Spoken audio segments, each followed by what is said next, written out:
آپ مطمئن ہیں؟ نہیں، ہم اس کے مجرم کے حساب سے تو مطمئن ہیں، مگر اس کی ماں کا تھوڑا بہت تو ہاتھ بنتا ہے، اس کو کچھ نہ کچھ تو سزا ملنی چاہیے۔ مگر چلیے، اللہ خیر کرے، کم از کم وہ تو اب انشاءاللہ جیل جائے گا اور انشاءاللہ پھانسی چڑھے گا۔ اس کے بغیر نہیں ہونا چاہیے۔ میں سب جوان بچیوں کو دیکھتا ہوں، ان کے ساتھ میں لوگوں کو دیکھتا ہوں، آدمیوں کو، لڑکوں کو دیکھتا ہوں، مجھے ہر وقت ڈر لگا رہتا ہے کہ یہ کہیں اس کو بہکا رہا ہوگا، اس سے ایکسٹارشن کر رہا ہوگا اور آئے گا ایونچولی۔ مجھے ہر وقت ڈر لگا رہتا ہے۔ کیا اس حوالے سے آپ عدالت میں دوبارہ کوئی درخواست دائر کریں گے جو ثمینہ شاہ کو بری کیا گیا؟ وکیل سے بات کروں گا کہ کیا کرنا چاہیے، اور مگر اس کے شاہنواز کے حساب سے تو ہم مطمئن ہیں اور انشاءاللہ اس کو پھانسی ہوگی۔ اسی طرح نور مقدم صاحب کا، یہ شوکت مقدم صاحب ہیں، نور مقدم کا کیس ابھی تک سپریم کورٹ میں پھنسا ہوا ہے۔ ہم قاضی عیسیٰ صاحب، ہمارے محترم قاضی عیسیٰ صاحب سے ہم درخواست کرتے ہیں کہ ان کیسز کو جلد سے جلد نپٹایا جائے تاکہ کو فیصلہ ملے، سب لوگوں کو انصاف ملے، کیونکہ یہ کیس اب 8-9 مہینے ہو گئے ہیں کہ ہائی کورٹ نے بھی نور مقدم کے کیس میں مجرم کو سزا قائم رکھی، نہ صرف قائم رکھی بلکہ اس کو بڑھا دیا،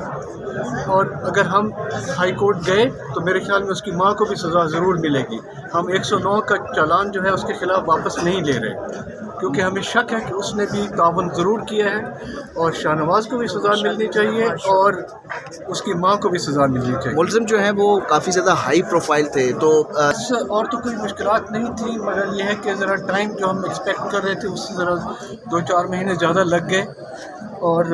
یہ ہے کہ ان کے وکیل صاحب ذرا ڈیلے میں آتے تھے، پتہ نہیں ان کا اسکیجول کیسے ہوتا تھا، تو کوئی نہ کوئی وجہ ہوگی، کچھ پولیٹیکل وجوہات بھی تھی جن کی وجہ سے کچھ کیس میں ڈیلے ہوئی، مگر overall it's not bad. چلو اللہ کا شکر ہے کہ کم از کم مین مجرم کو تو کورٹ نے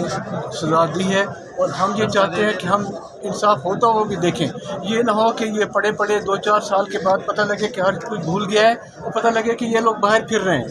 کیونکہ اب ہمیں کچھ عجیب سا فیل ہونے لگا ہے یہاں کہ معلوم نہیں کہ کیا ہوگا۔ ہم چاہتے ہیں کہ ہمارے سامنے شوکت مقدم صاحب کو بھی انصاف ملے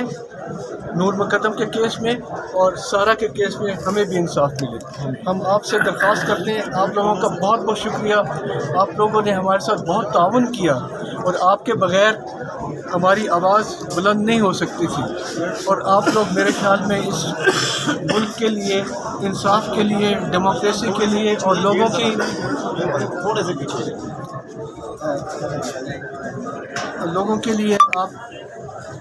لوگوں کی